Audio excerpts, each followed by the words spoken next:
Ooh, this week's classic episode might ruffle a few feathers and shake a few tentacles. Generally speaking, people like democracy, but behind closed doors, a lot of folks think democracy is just something you sell to the rubes. Yeah, I mean, the original name of the episode was, "Is Democracy Possible?" We could just, nip it in the bud here and just say, no, end of episode. But it's a little more complex than that, y'all. There are nuances. Yeah, we're going to jump into the story of a dude you may not know called Walter Lippmann. This dude is fascinating. Probably not one of our favorite guys on the planet that existed. But yeah, he illustrates, let's say he writes directly about how to control people using democracy as like a guise. From UFOs to psychic powers and government conspiracies, history is riddled with unexplained events. You can turn back now or learn the stuff they don't want you to know.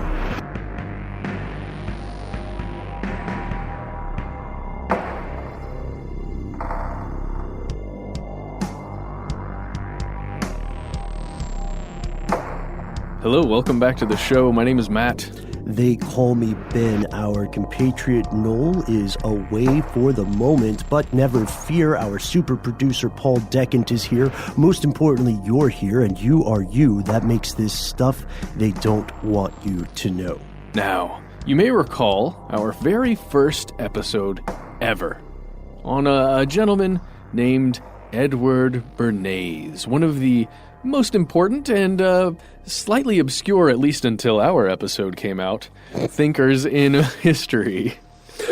Right, yes, the man commonly known as the father of public relations, the most famous relative of Sigmund Freud in our modern age.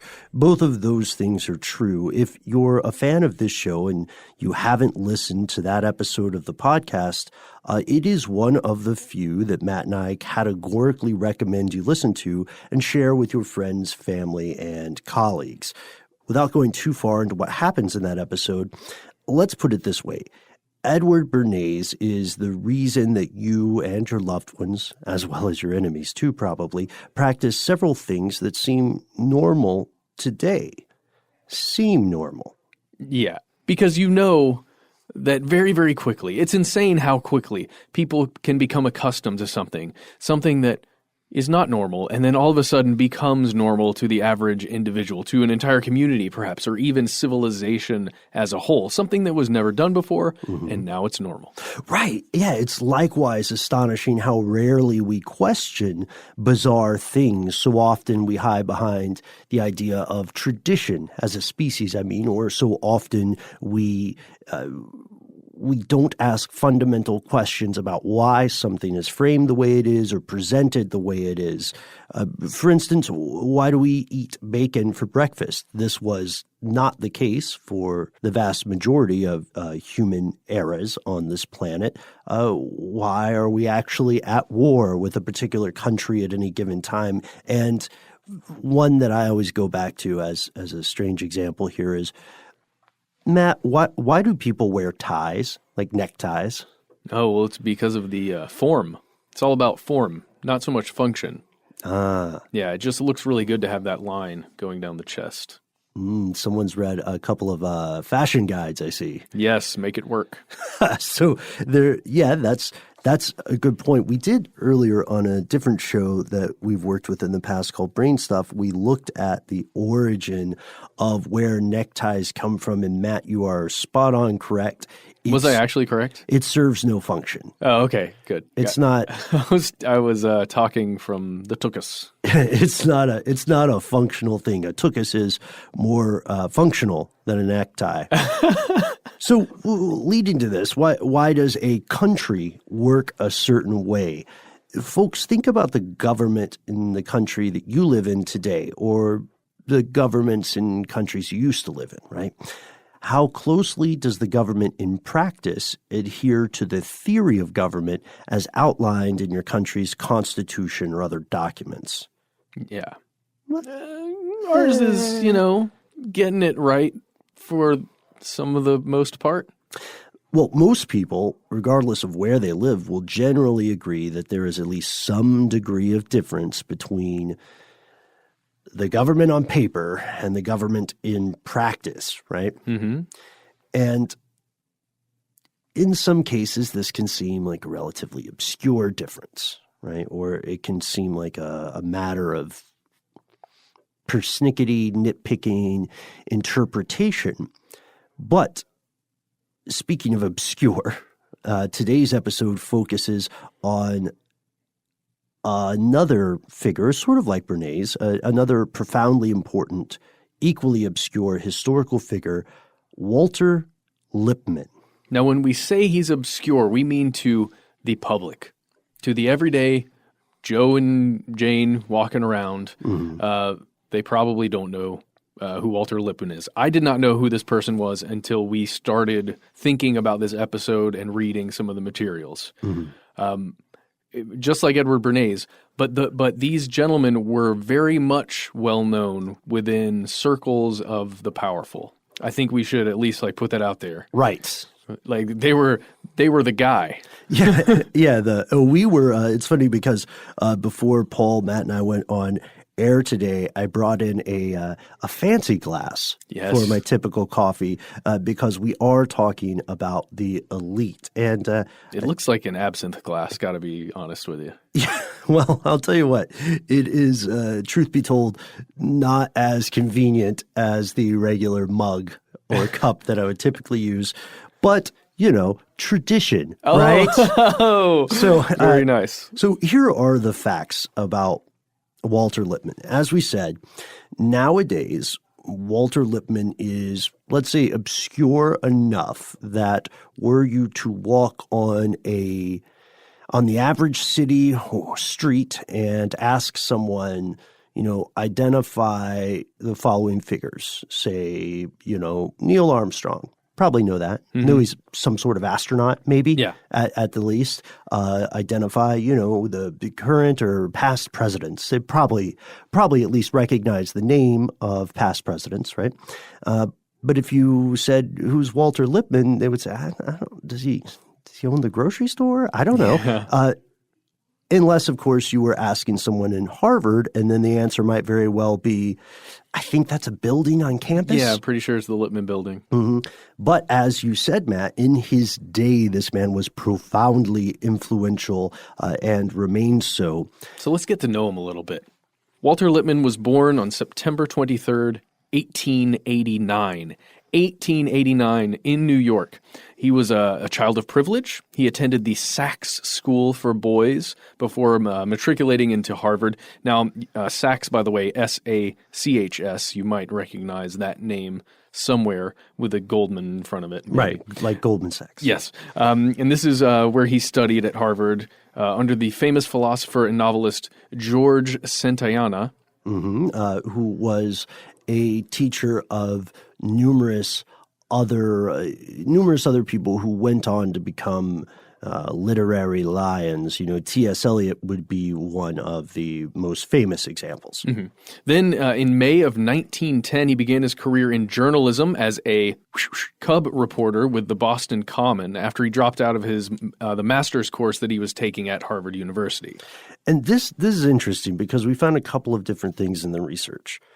You'll find many biographies that say he graduated, right, in 1910, and then you'll find other writers who say that he dropped out. Yeah. So either way, he did go to Harvard at some point. He was assistant to the philosopher-novelist George Santayana. In 1913, Lippmann co-founded a paper called The New Republic. It's a liberal American magazine that published articles on politics and the arts. And in that same year, he published a book called A Preface to Politics. And his writing, his philosophy at this time, in this early phase, garnered the attention of one Woodrow Wilson. And just a little side note there about the New Republic. At the time when he founded it and for quite some time afterwards, it had a fairly small readership of only, 10 to 20,000 people. But the people reading that magazine were the important people. Right. The bankers, the professors, the jurists. And in 1914, Lippmann was appointed as an advisor to President Woodrow Wilson, and during this time, he helped the president draft a famous speech about World War I and was called the 14 Points. You can read it in full online today. So Lippmann was, at this point, an interventionist in a largely isolationist society. And what we mean by that is that the majority of the U.S. public did not support foreign intervention because there was this feeling that, well, one, why should we get involved? Right. It's imperialist on some level. And two, we're separated by oceans, right? And there's no imminent threat at this point. In this isolationist society, Lippmann was an interventionist. He was one of the people who argued that it was both rational and advantageous for the United States to enter into World War I in some capacity or another. He wrote propaganda that was meant to sway the needle on public support, right? Because in a representative democracy, the theory goes that the voters must support a large-scale government action, or at least the majority of voters must support something for it to occur. Yes, because the representative part of that government, the people's part of the government in Congress, they are the ones that actually declare war and enact war, especially at this time for World War I. So you had to get the voters and the people's voice to say, yes, let's do this. And so Lippmann and Edward Bernays both worked for what was called the Committee on Public Information. I love that name. The Committee on Public Information. And this was a wartime propaganda institution built to do two things. First, to spread or propagate pro-intervention, pro-war literature, art, music, anything in pop culture, as well as academic arguments for intervention on the part of the U.S. And then the second task was to suppress, discredit, or destroy anything that was anti-war. So if you just pulling an example out of thin air, right? One way in which something like this might occur, this still happens today, it happened for decades after, would be, let's say there are two art galleries in a town. And one of them has a featured artist who is glorifying the moral duty or imperative to save people in another country. And this gallery is filled with this one artist's work. And then in the other gallery, there's someone who has exhibits about imperialism and the unintentional tyranny of intervening, whatever your intentions, in a culture you don't understand, in a civilization that never asked for nor needed your help. What this sort of operation would do would not be to have the government openly shut them down. You would have critics from newspapers praising whichever side. It doesn't matter what side we're talking about. We would have critics praising the interventionist if they wanted to intervene, or praising the isolationist. And then you would have them also dismissing or ignoring the other side of that cultural argument. And, it's almost this soft aggression tactic that is employed by this stuff in a weird way. It's not fully going after, a lot of times, at least from what I was reading in this research, the Committee on Public Information wouldn't necessarily physically go after anyone, but they would use the media to, like you said, Ben, completely ignore or just trash something that they didn't agree with.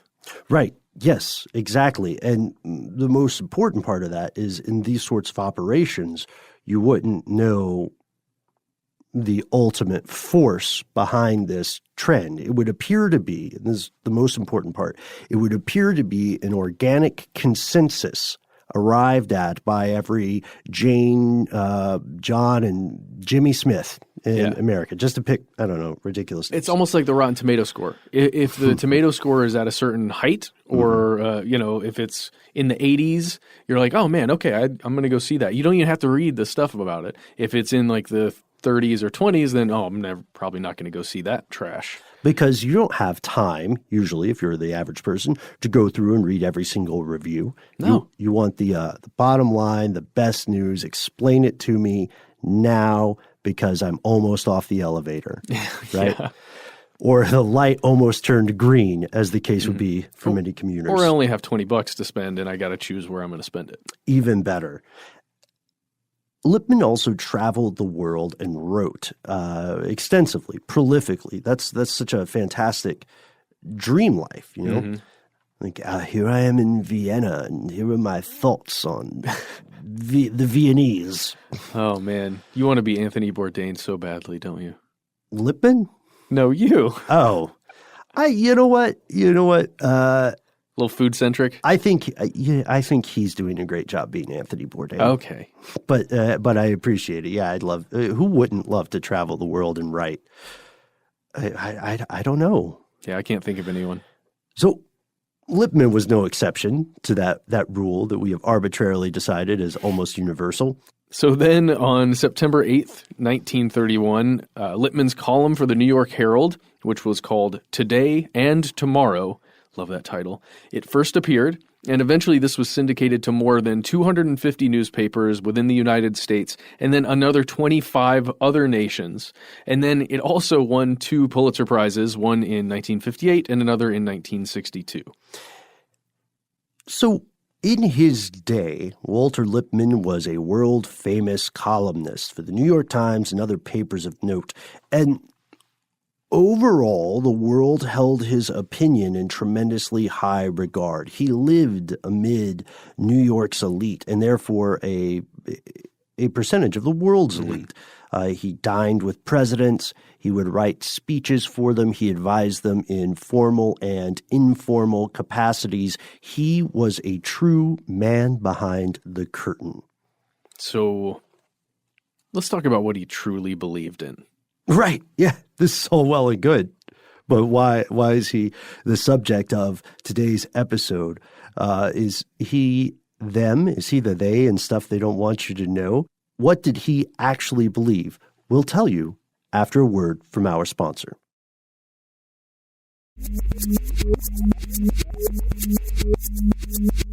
So let's bring the rubber to the road, Matt.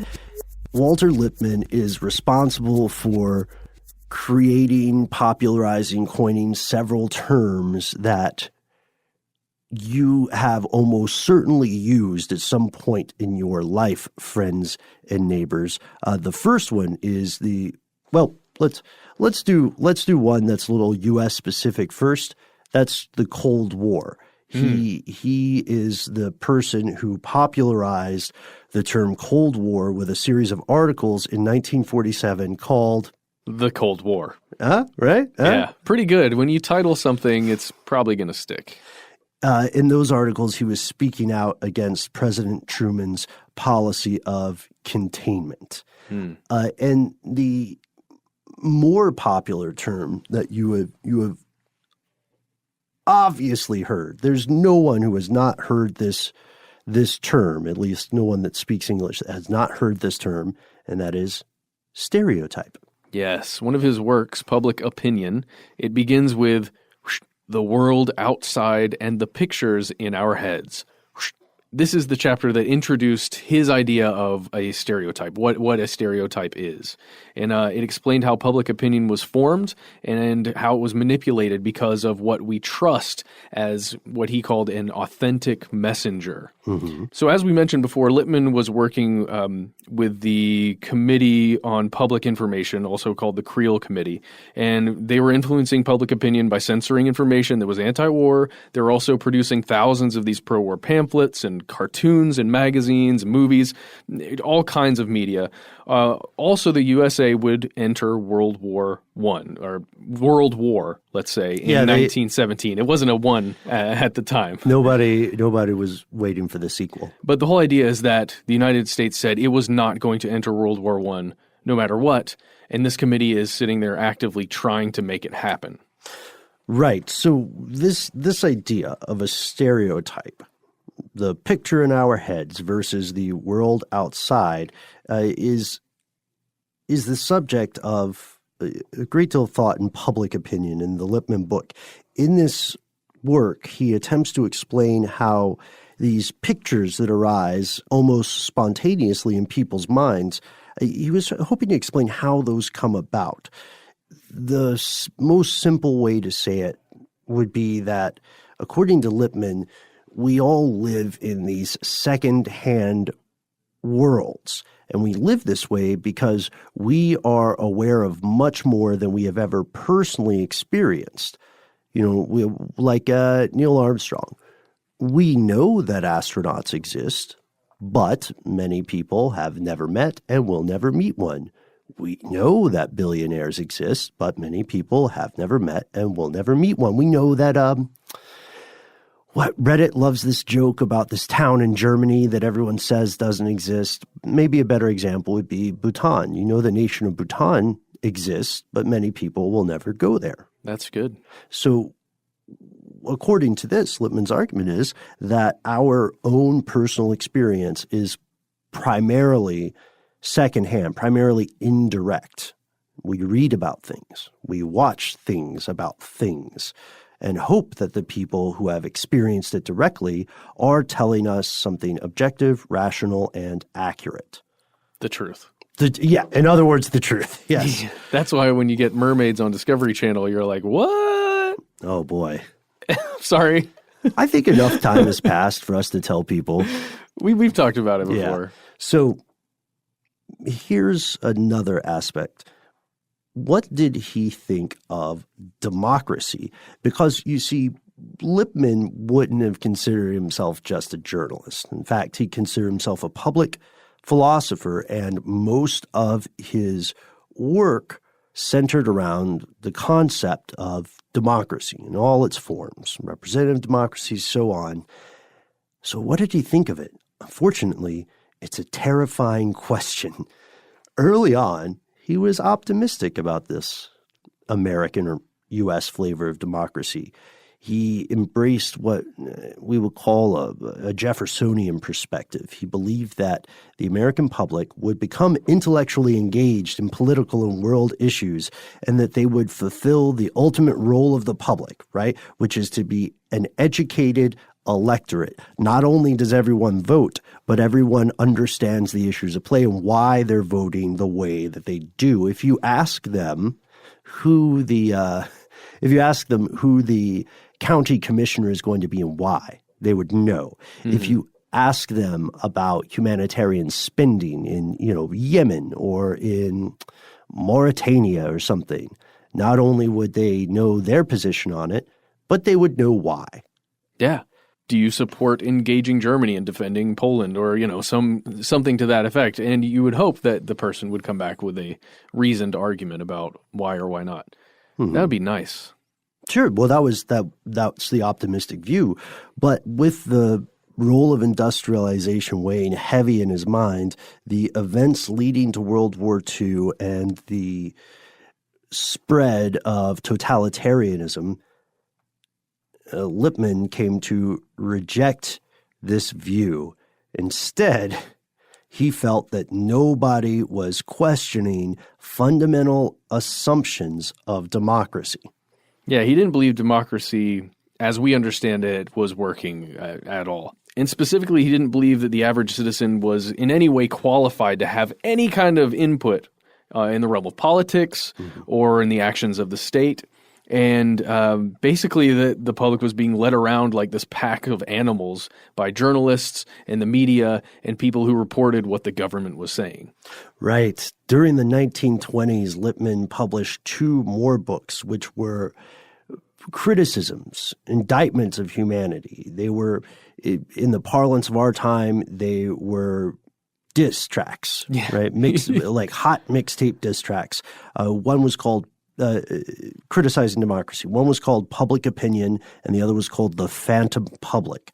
The American voter, Lippmann claimed, was not capable of acting out of any rational, collective self-interest or even fully considering the issues at hand in a rational way, not only not having an answer to a question, but not understanding the question.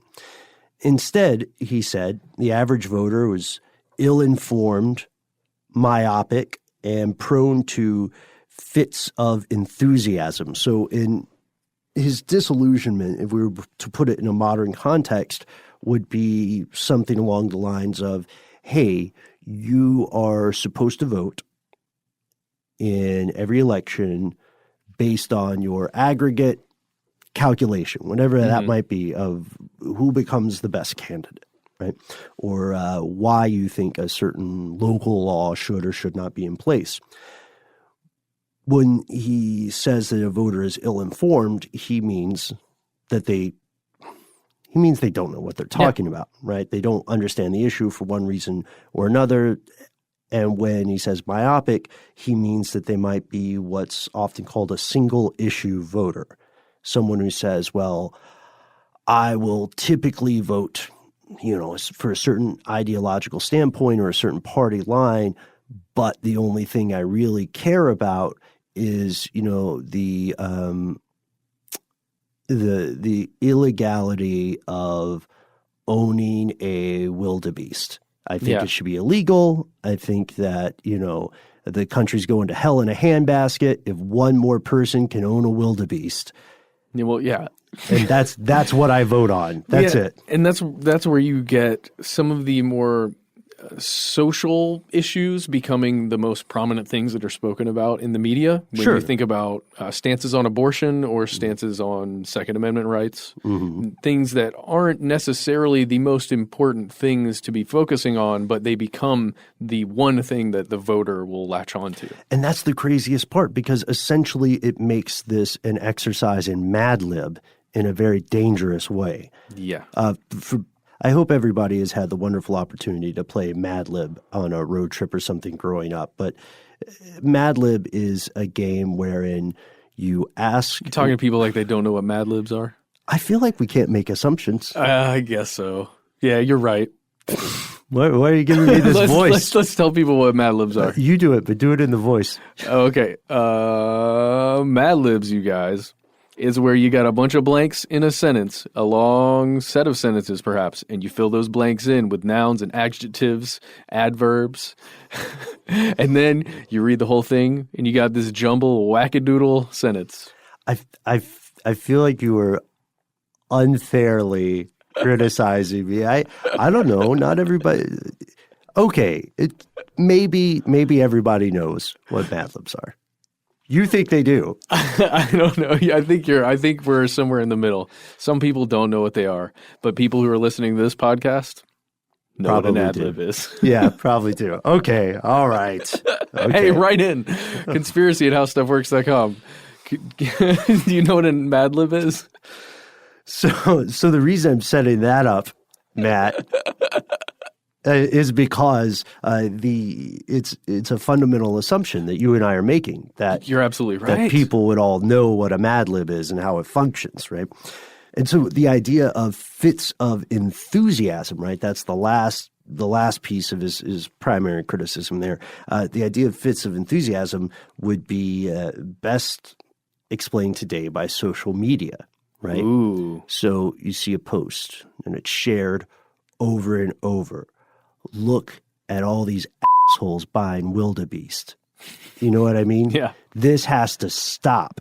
And then all of a sudden, somebody who ordinarily would never vote, would never, go to a protest, or maybe even isn't that active in their social media, right? Then all of a sudden, it's the most important thing. And we've talked a little bit about the really depressing borderline disgusting news cycle that occurs not just in mass media, broadcast media, but also in social media, where you see a tragedy, a real, genuine tragedy occur, and then 2 weeks later, the people who were incredibly incensed about it have completely forgotten. Because now, God forbid, someone wears something stupid at an award show. Yeah. Which I know sounds brutal, but that's the fact of the matter. So that's what I think he's talking about when he says fits of enthusiasm. I think you're absolutely right. And another thing that you could kind of lop into that would be the sloganism that has occurred, at least in the past 2 elections, and it occurs throughout American elections, but having "Yes, we can" chanted by people and then put on bumper stickers, and then that single sentimentality of "Yes, we can do it" becoming this moving force for voters, and then "Make America Great Again" as well, just something that encapsulates the enthusiasm of the people who you are trying to get behind you. Oh, yeah. I don't know. Or denigrates the value or the perception of people or institutions that are against what you want to have happen, right? Like dirty wildebeesters. I don't know. I'm just going to ride this wildebeest comparison to the ground. Oh boy. Yeah, we could I should have picked Oh, there we go. I should have picked a better animal. I think wildebeests are great. I'm learning about wildebeest for an unrelated thing.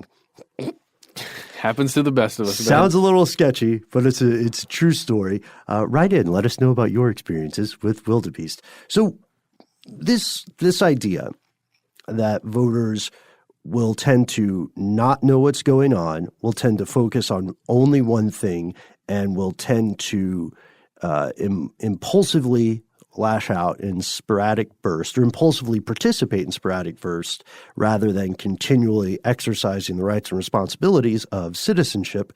This, he argued, was being used to insidious advantage by other forces in play. Yeah, he thought other parts of the government perfected the art of manipulating the public.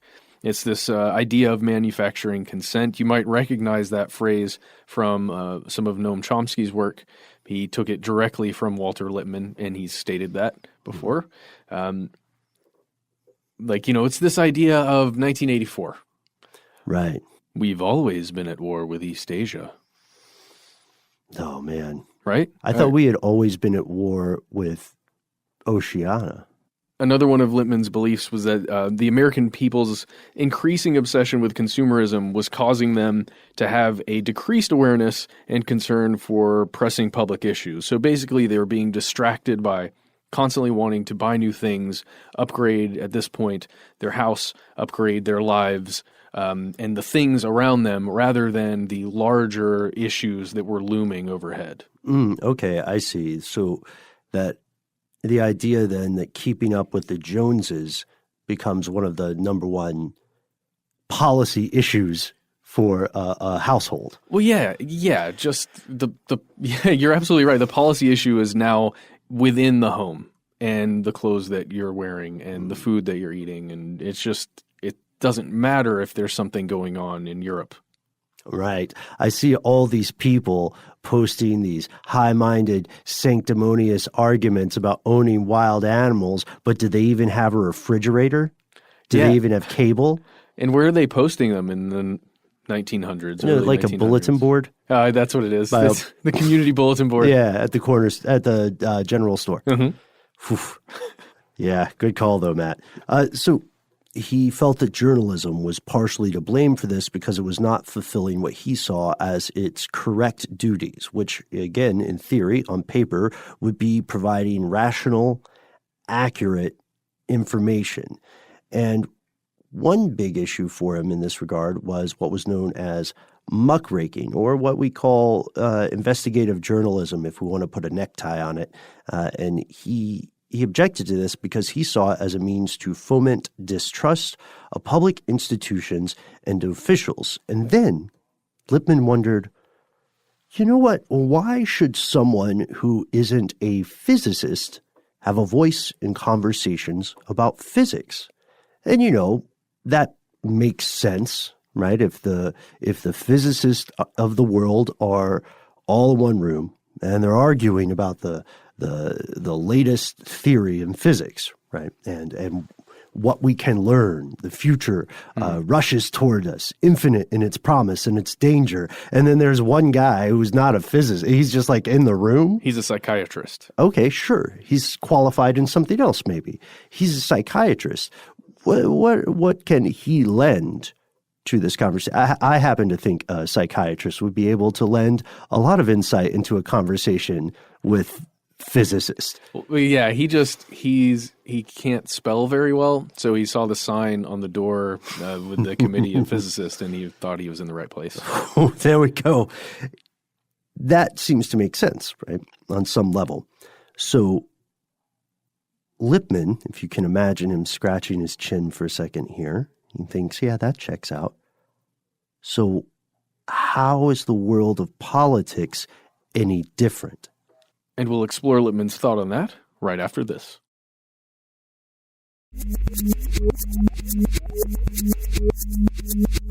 This is the dangerous part. No single individual, Lippmann thought, could easily understand the complexity of the modern world. There's just too much stuff going on. Furthermore, he believed that the idea of an authentic public opinion, meaning a consensus or agreement formed by people who were knowledgeable about public affairs and interested in public affairs, he believed this was mainly a myth. This was a unicorn. This was winning the lottery 17 times in 2 weeks. I guess it could happen. Yeah. You would have to have a lot of things go perfectly right in order to achieve that state, I think. So I think perhaps Lippmann might be on the right track there, but he's a bit polarizing about it. He's just one way or the other way. He proposed that the most effective form of governance would be a world in which the elite... The cognoscenti. Oh, the cognoscenti. That's those who are in the know, just like you listening out there. Right. He thought they would have, if these people had all of the authoritative agency, then they could make these benevolent, indisputable decisions for all of us, the unwashed masses. Right. The hoi polloi, the peasants, the uneducated. That's actually you and me and Ben. According to them. But not Paul. No. Paul's one of the, gosh, you can just see the eliteness on his face. He wears a tuxedo to work every day. Oh, it does look nice, though. And I have to say, Paul, I respect you because I notice it's always a different tuxedo. You're not phoning it in. Mm-hmm. So, away from tuxedos and back to the elite, Lippmann is essentially arguing that the informed public does not exist, that the public is, despite what is on paper about democracy, inherently incapable of doing what is right, doing what is smart, and doing what is good, for lack of a better word. So instead, he pictures this sort of technocracy, this leadership of scientists and longtime politicos who will be able to make the decisions on behalf of all the other people in a country.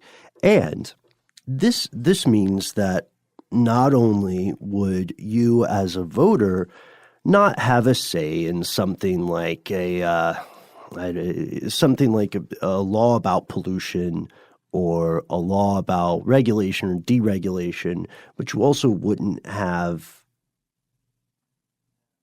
knowledge of what was going on. So that's his idea, that the control of information, both gathering it and distributing it, would be in the hands of this technocracy that would be trusted to use scientific methods to figure out what was really going on and make good decisions, not just about what's happening, but about who should receive specific messages.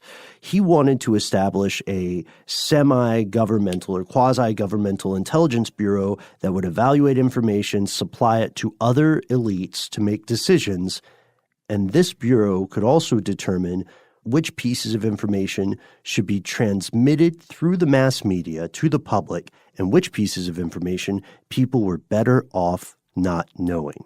And he would have gotten away with it if it wasn't for those dastardly kids coming up with the old internet thing. Absolutely. Absolutely. And that Scooby-Doo moment is appropriate here.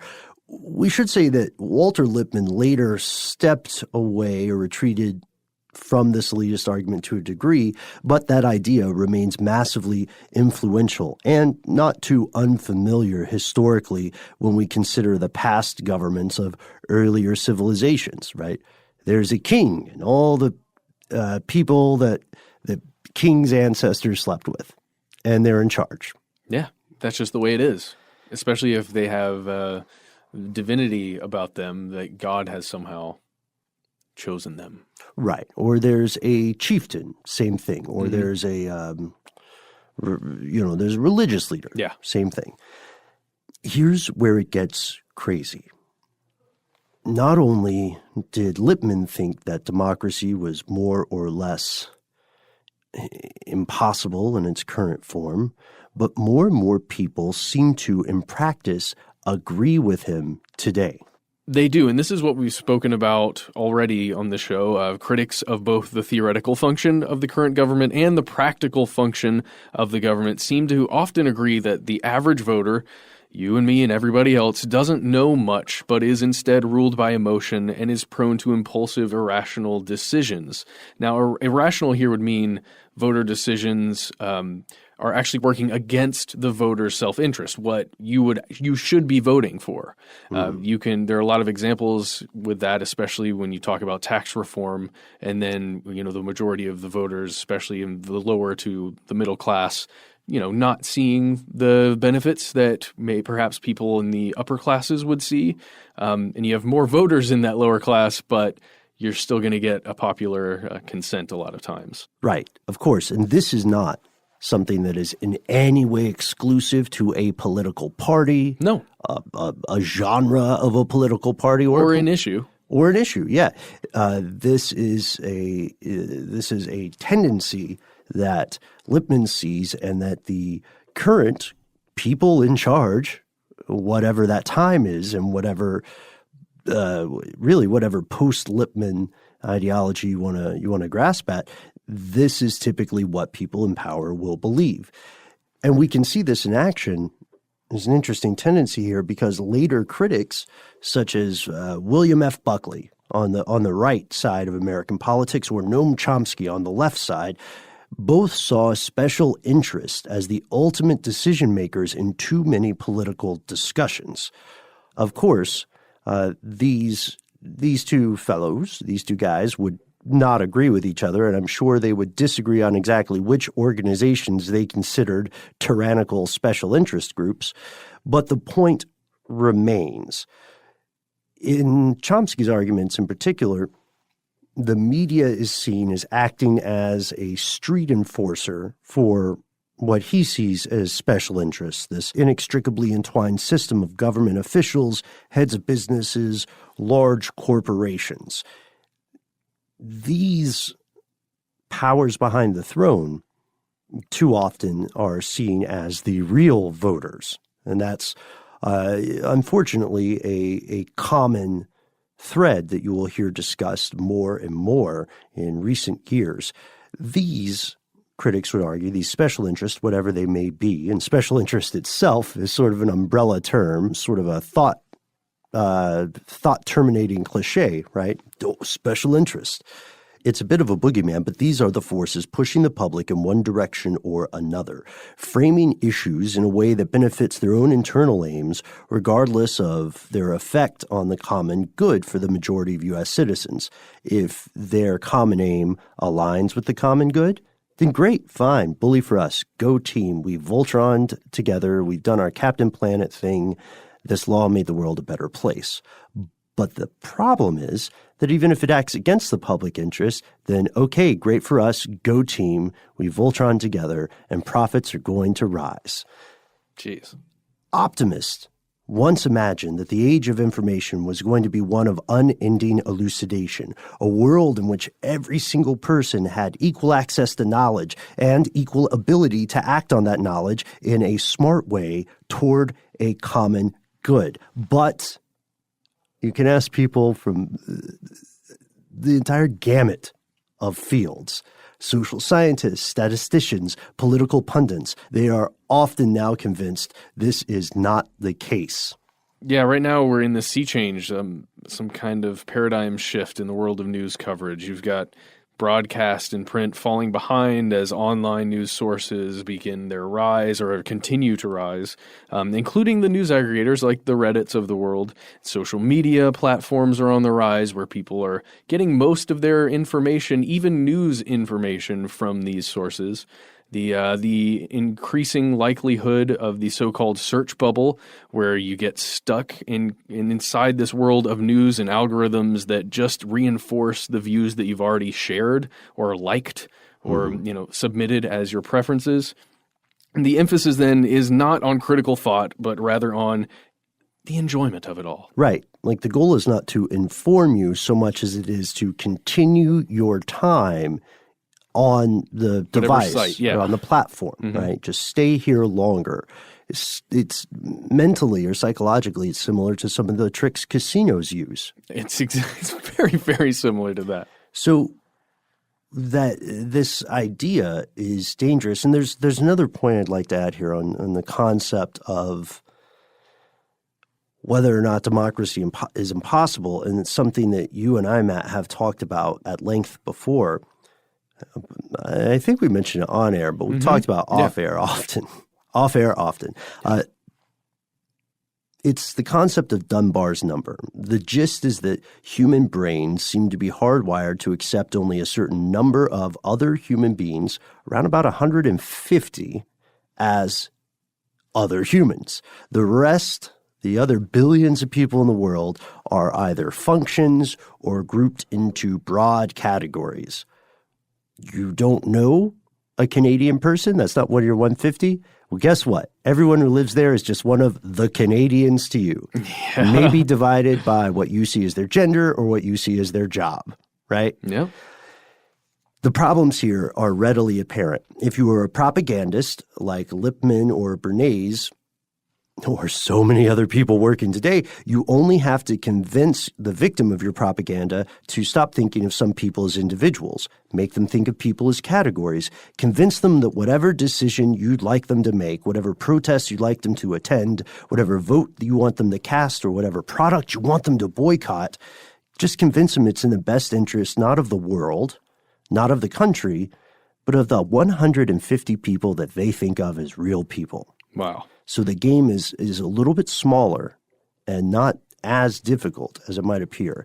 And for the leader of a country or some political arm, this shows us that after a certain population size, it becomes very difficult for any individual to function as a genuine representative of the people they lead, because if Dunbar's number turns out to be true, and there should be more research on it, but if Dunbar's number holds up, then these leaders are incapable of recognizing their constituents as human beings. Yikes. And just to that end, if we want to analyze perhaps what Walter Lippmann's Dunbar number would be, if we're sticking with 150, he was a member of this place called the Metropolitan Club of the City of Washington.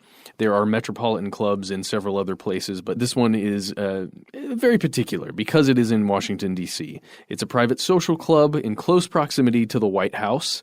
I'm going to read you a quote here from their website. The Metropolitan Club is one of Washington's oldest and most valued private institutions. Since its founding in 1863 at the height of the Civil War by 6 Treasury Department officials, it has pursued its primary goal of furthering literary improvement, mutual improvement, and social purposes, whatever that means. Other members of this social club included influential journalists, policymakers, and, quote, nearly every U.S. president since Abraham Lincoln. Now, this is the kind of place where you pay an exorbitant amount of money every year, and you get to go there and just talk with your people who are, at your stature, I guess, at your place in life. Mm-hmm. And this is where he would spend a lot of his time. And you can imagine that if these are your 150 people, because there were, I think, 1,200 active members around the time, 12 to 1,400 members, I mean, you can't go much higher than that. Sure. And then it seems from a biographical note there, it seems pretty logical that he would say, you know who should be in charge? The people I know. The people from the Metropolitan Club. It's not that different from most human reasoning. Who should be in charge? The people that you know. There you and go. the people that you like, that you have experienced firsthand, right? Yep. So we have to ask ourselves, when we feel like we are making a decision, especially if we are making a decision on something that would affect the course of our government, the course of our community, whatever. It doesn't have to be. I know this has been heavy on the political aspects because of Lippmann's background, but it doesn't have to be that. You have to ask yourself how much of, if your mind and your actions are a car, how much time are you at the wheel? And how much time are you riding shotgun? And when you are not driving, who is? This appears to be the stuff mass media doesn't want you to know, at least according to Walter Lippmann. And again, he may seem obscure today, but like Bernays, his legacy remains relevant today. And to conclude today's episode, we have to ask you, where is democracy as a concept going? What trends do we see? Is the age of spontaneous, almost endless information helping or hurting what so many people have praised and criticized for centuries now? And where is the American public going in specific? Yeah. Do you think we are all distracted and disinterested to the point of not being able to make decisions, informed or otherwise, for ourselves? Just maybe you personally. Do you feel that way? I know sometimes I feel that way, depending on the day. We'd love to hear. And that's the end of this classic episode. If you have any thoughts or questions about this episode, you can get into contact with us in a number of different ways. One of the best is to give us a call. Our number is 1-833-STDWYTK. If you don't want to do that, you can send us a good old-fashioned email. We are conspiracy@iheartradio.com.